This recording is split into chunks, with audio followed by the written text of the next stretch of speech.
Boom shakalaka. All right, that's it. Yep. Oh, I cannot believe it's 4:30 on a Friday. I thought like maybe Tuesday afternoon, possibly Wednesday. I like seriously cannot believe it. This is crazy. Let me pull this up. Oh, so how'd it go? What, just the week in general? The week in general. Dude, I don't remember. What's the theme of the week? What's the recurring thing that happened over and over this week? Recognizing, for better or for worse, the importance of demonstrating value propositions. Yep. And just because you understand the value proposition, if your customer does not, you don't have one. Mm-hmm. Yep. It's amazing how that works, isn't it? Well, yeah, I can't tell if I just think about this stuff now because I know we do the show and I'm like, ooh, that'll be a good topic for Friday, or if it's just serendipity and how shit lines up. But it's just happened so much, internally and externally with clients where like we have, I guess it's a new offering, but a lot of stuff that we've always just kind of done where I didn't really realize that we were doing it or that we had, the justification to have the audacity to charge for it. But just with our stuff kind of like lining up. Is your live stream not functioning, by the way? I just had to change something. I re-upped it. Got it. Just edit this part out. Just edit this part out. It's for content, I swear. There you go. That's what I forgot. I forgot a beer. Get on it, brother. I know. Just make sure I get us properly shared here. All right. Here we go. Perfect. Now you're cooking. Boom. Perfect. Sick. All right. You were talking about value proposition and why it's so important. Well, yeah. So we had like 3 clients that had, I'll say, a disconnection between what their value proposition was and what they were communicating to their customers. And even more so just internally, a couple of the big things that I've been working on that I've talked with you about, I was struggling to figure out how do I verbalize that for myself and for KBL in a way where it's going to hit with people that I need it to hit with. Mm-hmm. I could write a super, complex jargon-filled one-sheeter on, what we're doing and why it's important. But if Joe Schmo business owner doesn't understand it or read it or receive it the same way, it doesn't really matter. Mm-hmm. So I had a real big breakthrough on Wednesday where it clicked to me exactly how I needed to word it and exactly what I needed it to sound like and exactly what I needed down on paper to be able to present it in a meeting with them. Mm-hmm. So I don't know. It was a huge, and it's already like we had to put it in front of 2 people today and it just hit so hard. But it's wild how it's so obvious to everybody how important that is, but so many people don't actually take a step back and look like, are we doing this? Like, are we accomplishing it? Like I had a phone call today with a client that you and I share where we went through the same kind of stuff. Some of the stuff you and I talked about yesterday offline. Yep. Where the value proposition is there. But when you look at, without giving too much away, when you look at what people's first impressions of that brand are, the value proposition is really nowhere to be found. And it doesn't really matter if it's there, if we don't communicate it within 10 seconds of capturing their attention, it may as well not exist. Yep. So just some high level stuff that it should be super obvious and is, but still so many people mess it up every day. It's, I had a breakthrough about about 4 hours ago with a client today. And it was a client that I think kind of changed the value, talking about value proposition, kind of changed their value proposition probably quite frankly, probably five or six times over the last year. And I think we finally settled, not settled, that's not the right word, finally honed what that value proposition was. And then finally, I was able to go out and do some business development with it because I finally felt comfortable with the value proposition. Like I was out there selling it before, which was fine. I'm gladly do it. That's one of the reasons I'm on this team. But I don't know if my heart was fully in it because I don't know if I felt as though the value proposition was enough. Like it just didn't feel right. So we kept making little, I don't think we were far off with everything we were doing. We just made a little tweak here, a little tweak here, and a little tweak here. And all of a sudden it clicked. And we had this call today. And I'm hoping we actually get under contract next week of what this is going to look like, because it's going to be massive.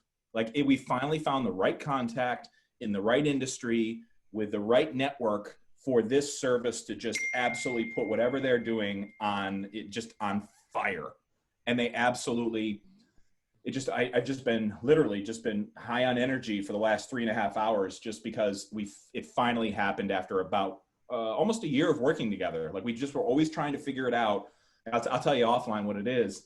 But it just was good. And I think the point was, it was that constant analyzation. It's that constant it's the clouds in the dirt. You and I talk about this all the time, is getting working as fast as humanly possible down here in the dirt, but every once in a while coming back up here and looking, it's playing checkers versus chess, and like looking up here and being like, nope, that's not right. Or this, we got to move these guys over here, move these guys over here. And it finally happened. And the guy on the other line, you know how this goes. The guy on the other line, he actually sold us our own services. Yep. Like he goes, oh, we could do this, and then you could be part of this organization, and then you could be part of this membership, and you could be this. And I literally was sitting here. I'm like, I didn't speak. This is gonna be hard for you to believe. I didn't speak 4 words on the entire call for like an hour. I just sat here. I was just like, yep, that all sounds pretty good to me. Yeah, it's weird how it works. And the crazy part is it's a lot of times you have these massive, not even problems, but these just massive things to navigate. Like that's a great example where like you're spending the better part of 12 months really getting dialed in to, what it is, you're selling people on being able to do for them. And, it's crazy a lot of times for as big and for as long term as that process is. A lot of times the unlock is some minor tweak or adjustment or change in the way that you present it that just literally opens floodgates where everyone's like, oh shit, I get it now. Literally that's what happened today, where we literally mapped it out into 4 sections. I'm like, here's people's first interaction with your brand from never hearing of you before the first time. This is what that looks like. Second is like, hey, you might want to buy this in the future. Third is, hey, you should buy this. And then fourth is, how do we generate repeat business? You're smiling because I know that you know what I'm talking about. It's all conversations that we've had, and we've had for 2 or 3 months at this point. And the crazy part is we've had alignment and understanding throughout. It's not like these concepts were like foreign or like not understood or not embraced, but literally just mapping all of that out and showing we have to go through all of this process to get to here. And then while we're here at this whole, hey, you should buy our stuff, we got to already have a plan for how we're going to get them to buy the next one and the next one and the next one and the next one. And until we have all that figured out, it doesn't make a whole lot of sense to start pushing people through this machine when we have no idea where they're going to get spit out over here. And just something as simple as literally diagramming that in 4 columns with arrows in between was a night and day discussion, So, and I think the other thing is it illustrates the process. It illustrates that you have to do all this work up front. you have to invest so much time and so much energy into creating content and identifying that value proposition and just building this base where if somebody does interact with you on Instagram, they click through to your stuff, there's something there. There's a rabbit hole for them to go down. And then from there, they go to the website, and then, we're going to be able to track everyone that goes to the website and then see how many they buy. And when they buy something, we get their email. So shit, we can talk to them after that. Bingo. And then just easy. They're like, okay, so wow. So like, this is like a 12 month type thing. I'm like, yeah, it is, and it's just crazy. The words coming out of my mouth were exactly the same as like, you've heard dozens of times, but just having that little visual with it and being able to see the stuff that I'm doing here is going to lead to sales eventually. And it's the key lead to repeat business. That all of a sudden makes all of this justifiable to some people. And it's just crazy that just that little tweak makes such a difference. And the reason people don't do it is because, number one, they don't have patience. And number two, they don't trust the process. So it's easy.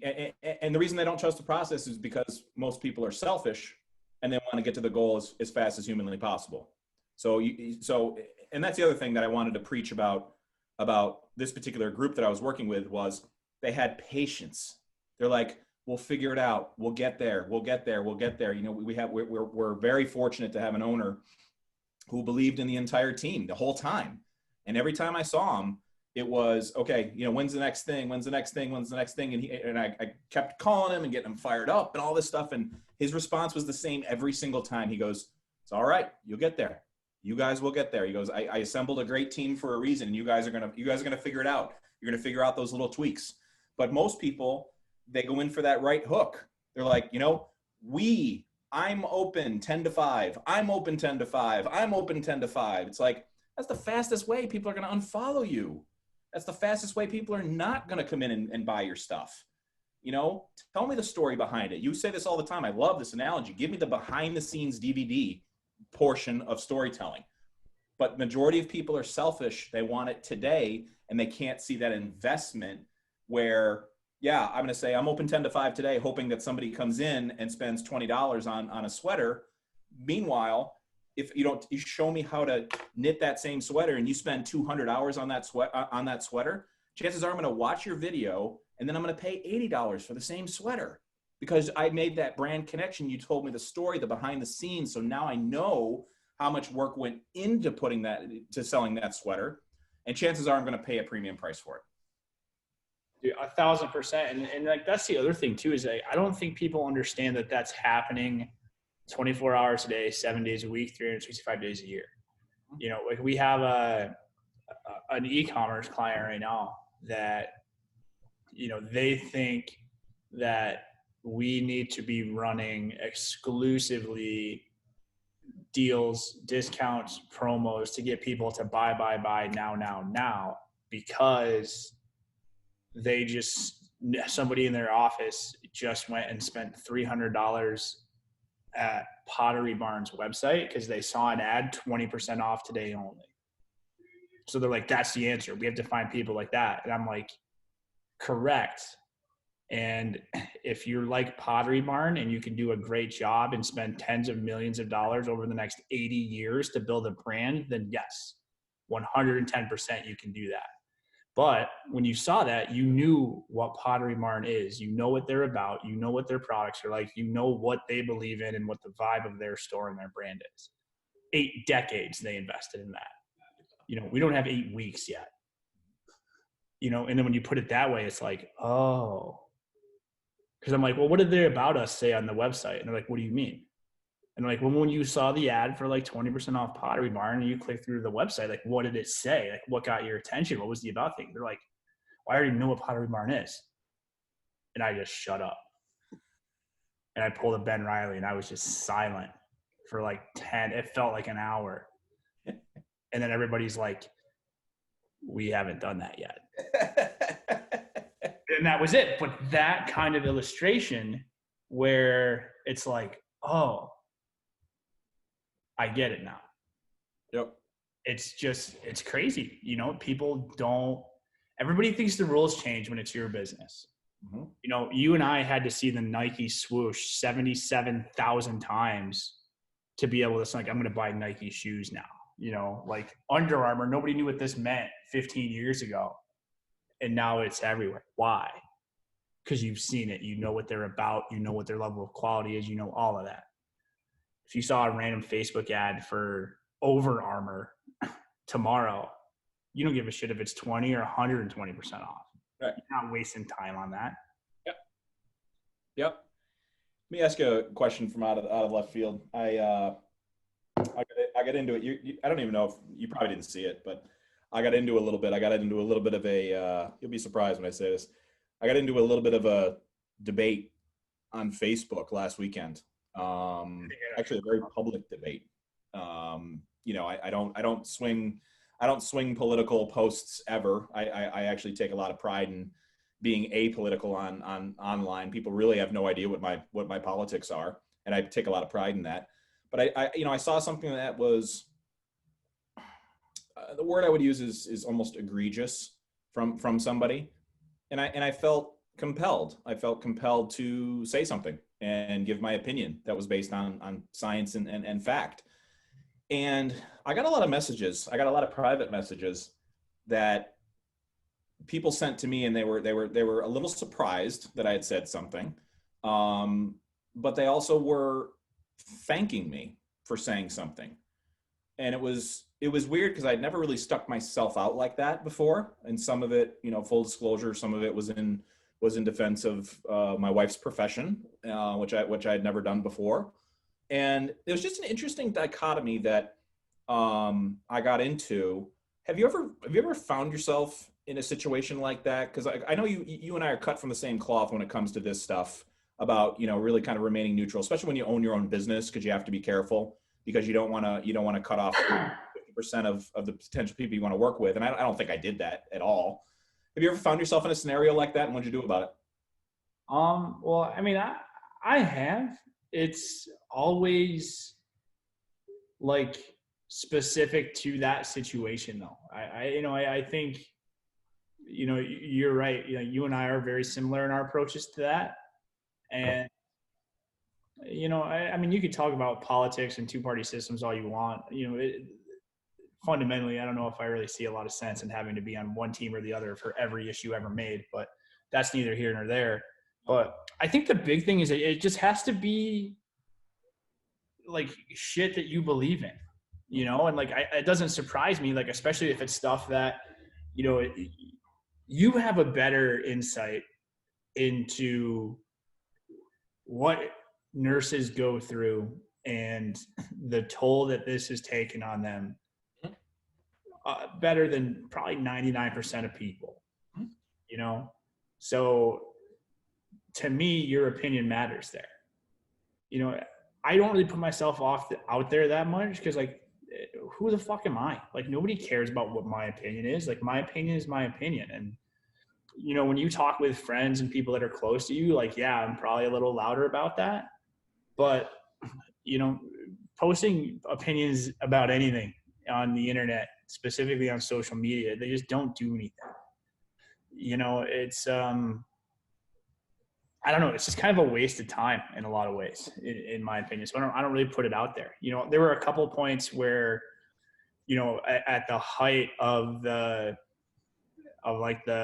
protests that were going on around, you know, racial injustices, you know, like one of my best friends who lives in my building is an African-American dude. And then, you know, one of my best friends, my godson's dad's a cop.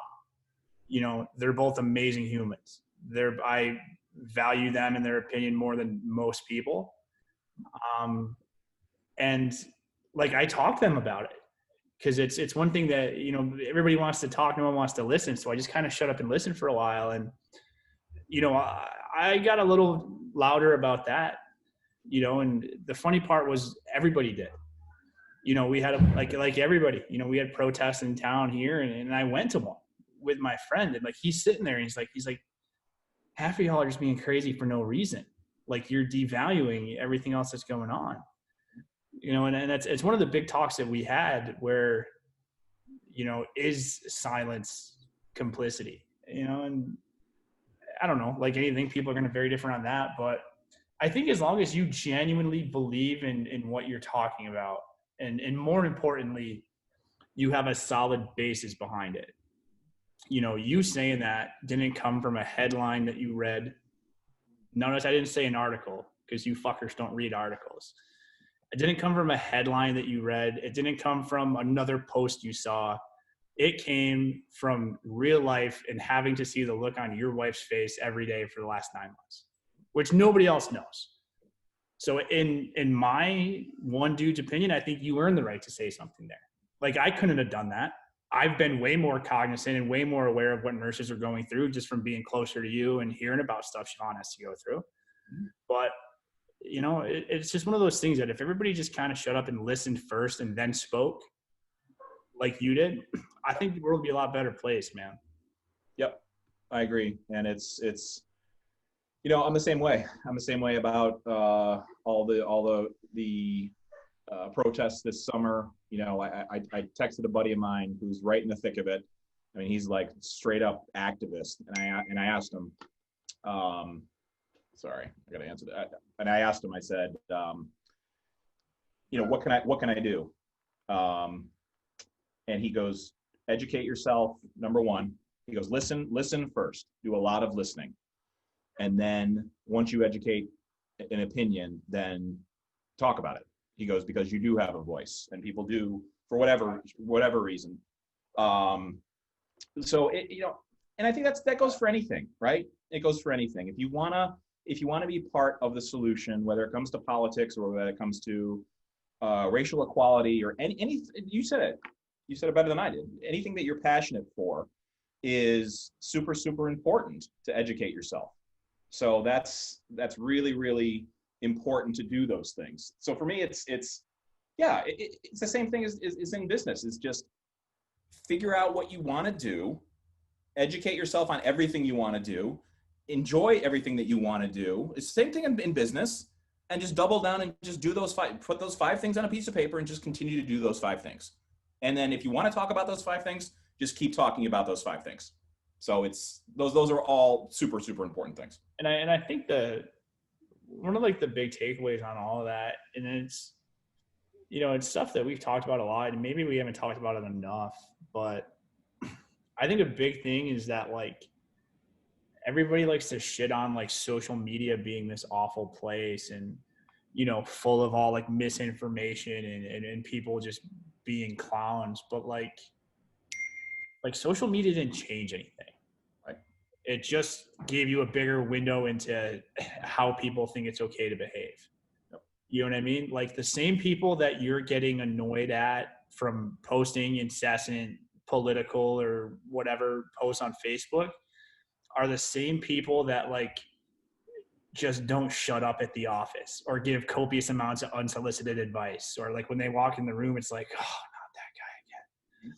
Like none of this has changed. It kind of changes forms. And that's, I think a big topic that not enough people understand is that like, this is still you. Like when you share this live video every Friday and we talk about it, like we have to answer to all this.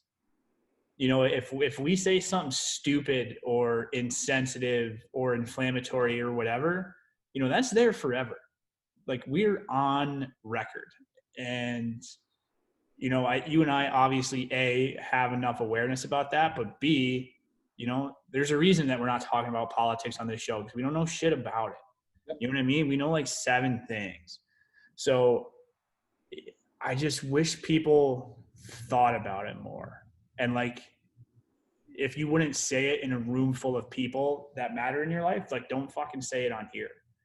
Because the consequences are the same, whether you realize it or not.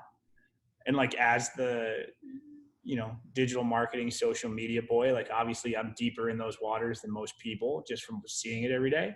But like it's just a truth that I don't think it hasn't been around long enough for people to get burned on it. But like reality is reality, man. Whether it's on your Facebook feed or if it's in your living room. It's the same thing. It's that instant gratification. It is, I feel better commenting on somebody's post, telling them that they're an idiot, rather than sitting down, having a conversation and listening to the other person. It's that instant shot of dopamine that you get to be like, oh, I told that guy, you know, he's a snowflake, or he's a Trumper, or he's a, you know, whatever. It's that instant gratification where people, but otherwise it's, hey, let me send this person a direct message. Let me understand your position on healthcare policy. Let me understand your position on this. Nobody's doing that because they don't want, number one, they don't want to, because they want to just get that instant gratification, but then they don't want to invest the time or the energy to become more educated to then have a bigger and stronger voice in the space. I mean, that's just what it boils down to. It's the same principles. I think it's just ultimately, we got to be better listeners, man. Like so much good comes from just listening rather than just talking and thinking that you know everything and thinking that your way is the way. And if we don't do things my way, like bad things are going to happen. And I fucking told you so, you know? And like, that might be right. It might not be, but like, there's just such little growth there that it's like, just what are you doing? You know? And listen, there's a reason that I only care about like 9 people's opinions. You know what I mean? Like if and it happens all the time, if people come in here and tell me what I can be doing better at Key Branding Labs to grow faster and be a better business person and make more money, but like have never run a business a fucking day in their life. Really? But if you come up to me and you're like, hey man, I've been thinking, like, what do you think about doing this? Like, it might be a nice vertical for you. That has my attention. Yep. Right? You could say exactly the same thing, but coming from you, because I've listened to you and I've like been around you and I know what you're about and I know that you know your shit, that's going to carry so much more weight than the fucking consultant or business coach that comes in here and, you know, tries to tell me that I need to change the window vinyl out front. Mm-hmm. Because nobody knows what KBL means on the state of New York. You know, so it's just one of those things, man. Like, it's just, I don't know. It's just such basic human kindergarten shit that a lot of people, I think, need to go back to. Well, we could spend an entire show on that. That's for sure. I think we all need to go back to kindergarten. I think common decency. It's funny that you mentioned. It's funny you mentioned business coaching. I was actually approached by a group this week that wanted to bring me on as an executive business coach, and so I got digging into it, and I looked at it, and it was an interesting opportunity. I was flattered that they brought the opportunity to me, and I was thinking about it. I was thinking about it on one of my walks this week. I'm like, you know, could I walk into a room cold and provide value to, you know, company X, whatever. If you and I had never met and I walked in the door, I'm like, can I really bring some value to somebody like a KBL just coming in cold? And the answer that I had was yes and no. Yes, I think just based on experience of what I've done in my career. But ultimately, I'm like, listen, I need to build a relationship. Like, I need to figure out what these people are about. I got to figure out how these people are wired, because, you know, what's been fascinating since my brand pivot 3 years ago is I spend just as much time being a marriage counselor and like a health counselor as a business counselor. Like, I can't tell you how many times I've worked with literally married couples where I have to have one phone call with a husband one part of the week and another phone call with a wife another part of the week, just because, you know, and it's happened, I'm not even kidding, half a dozen times, like half a dozen different groups. It's just been fascinating to me. So I think I'm going to analyze the opportunity a little bit further, because I think it could be an interesting way to kind of diversify, you know, what I'm doing. But I want to be sure that with this opportunity that I've been given, as I go in there, and I'm, number one, I'm upfront and I'm honest with the people that might retain me. But number two, let them know that I'm not going to have the answers in the first 90-minute session that I sit down with KBL. Like, it's going to be 10 of these phone calls until I even open up my mouth and say, here's what you should do, or here's my opinion. So I agree with you in that, for as much as I talk and as much as my throat gets sore at the end of every single day because I talk so much. I'm doing a lot more listening than talking. But it's when you do get to the point that you're fully educated on something, you do have the experience to form an opinion, and you do have that educated opinion, that's when you bring value. But you have to do all of those things first until you can bring value at that level. Yeah, and Adam, and first and foremost, goes without saying, not shitting on business coaches. I'm shitting on business coaches that have never run a business in their life. First and foremost, but like, I mean, like you said, it's just one of those things where it's one of the reasons I think that I was like a mediocre advertising salesperson, but I'm amazing at selling KVL. Like our close rate is like over like 70% for the 2020. You know what I mean? Because I know it and I believe in it, and I believe in it because I fucking built it. Every screw, every nut is, I know why it's there. And more importantly, like you've been on enough new client pitches with me, there is no selling. You literally just shut up and you listen and like, hey, I feel you. Yeah, you do need help with marketing. Here's what we do. Here's how I think it could help based on like what you told me. And if it can, awesome. And if it can't, like no big deal, no hard feelings. We'll probably see you a year from now. But it's just like, I don't know. And it's just weird. The deeper we get into this, the more you realize just how valuable like intentional communication is. And like, not just listening, but listening and knowing when to talk and knowing when to bring certain things up. Like before this, I got back from a meeting and I was kind of debriefing with Dave, and we had a situation where we had a client that, wasn't unhappy, but I'll say was frustrated with us. Because frankly, their package and their setup with us was pretty out of date. And the stuff that was valuable in 2016 wasn't as valuable today. And listen, everybody is stressed, so everybody's extra on edge these days. So you have to be cognizant of that in every, conversation you sit down to. But I just let him get it out. I knew what he was saying was, I understood why he was saying it, but there were some, inaccuracies to it. So we kind of went through, and it was basically just kind of like, hey, what have you been doing? Like, we have all this new stuff. Like, why haven't you been doing it? Like, what we want to do. Like I said, yeah, this sounds cool. Like, what's going on? What's the deal? And I'm like, yeah, like, is the kind of stuff that like he cut me off. He's like, like, I'm shocked. Like, you didn't like, why don't you just come to me with that? Like, I know that you did come to me. Like, he literally said, if you came to me over the summer, I probably wouldn't have been very receptive to this. And then before I could say anything, he's like, you did come over to me. You did come to me over the summer, and I pretty much told you to fuck off. And I'm like, yeah, pretty much. But rightfully so. I get it. In the middle of, COVID, you had more important things to worry about than what I was talking about. I understood it, and then I sent a note where we were like nothing was signed, but there was, yeah, this sounds good. Price makes sense, whatever. And I'm like, great. Like, this is our billing date. Like, you want to start in October? And then crickets. And then we got to like within a week of the actual date. I'm like, hey, just want to follow up and see if we're good to move forward on this or whatever. And they're like, yeah, these 13 things happened. Like, I just need time to figure it out. I'm like, okay, no problem. So then being through that and having had that level of communication and transparency, not like shoving it in your face, like, hey, I told you so, you're wrong, not me. And I'm like, hey, if I was overly cautious the last 2 months, like, that's fair. Like, that's my bad.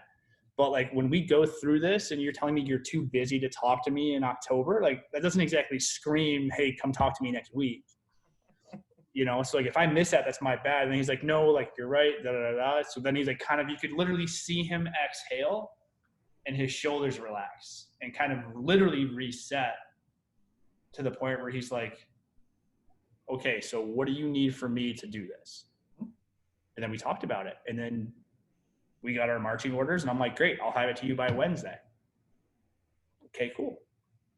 whereas like if you, and I told Dave, because he was doing his own shit, I'm like, I wish you were there. Because like it was such a good class, especially in client services, on how to deal with this kind of stuff. Because that's one of those meetings, if I went into it and I was in a shitty mood or I had a bad attitude or whatever, it could have very easily and very quickly devolved into, dude, yeah, I fucking told you that. And you said no.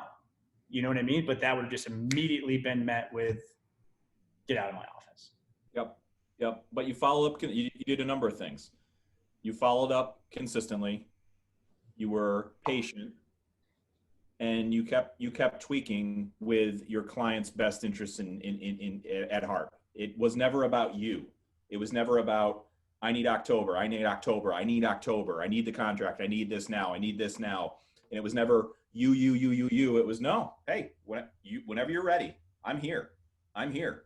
So it's the same way of branding and storytelling that you're running your business and selling your product and your brand is whatever's best for the client. If it works for us, yeah, we have a few levers we have to pull and push, but that's what I tell people all the time. I'm like, listen, here's the deal, especially with some of these new clients that I'm working with. It's like, here's what I've done in the past. Here's how I sell it. I go, here's what I've done in the past. I said, there's 3 levers. As one goes up, the other 2 can go down or whatever. Let's make sure that it fits within your parameters. Let's make sure it fits within your budget, both today and in 24 months. Because I want to make sure that, number one, I call it the good guy clause. We have to check that first box, because if I cringe when your number comes up on my phone, like I'm out, done. I've done the high stress stuff before. I've done all that stuff before.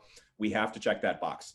Number 2, I want to work with people longer term. You say this all the time. I don't want this to be a 6-month thing and then done. I want to be on these teams semi-permanently. I want to have less clients so that I can spend more time with the clients that I currently have. So yeah, you're selling exactly the way you're branding, is that it's like this show. It's like, do we want something from this today? No, we don't. Long term, do we want something from this? You bet your ass we do. But we're laying the groundwork and the foundation to get to that point, so that when we do call somebody and say, yeah, it's going to be $1,000 a month to sponsor our show. Oh, okay, cool. How many episodes are you in? 111. Great, let's go. And it's going to live up there, and it's going to cumulatively give that advertiser more and more exposure because that groundwork has been laid. Yeah, it's weird. Like, it's funny. I had another call today with a shared client of ours, and we were kind of going through stuff, and he's like, hey, we got to, like, it's the whole e-commerce, potentially delicious tasting whiskey. And one of the things that we're like hanging out, like, great call. Just, I fucking love that guy. Every time I talk to him, like, he's awesome. Yep. But he goes, we're just about ready to hang up. He's like, actually, wait, one more question. And I'm like, fuck, did I forget something? And he's like, are you a military brat? And I'm like, what? He's like, was your dad or your mom like in the military? And I'm like, no. And I'm like, why? And he's like, the only other people that I've heard say yes sir and no sir to you, as much as you, are people whose parents were in the military.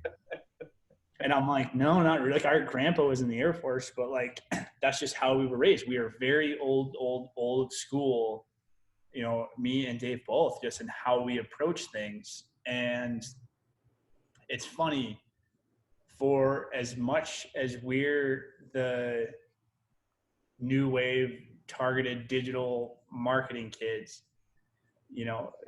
DNA wise, we are very much in 1952 in how we treat people and how we communicate, and just our level of honesty and just transparency in general.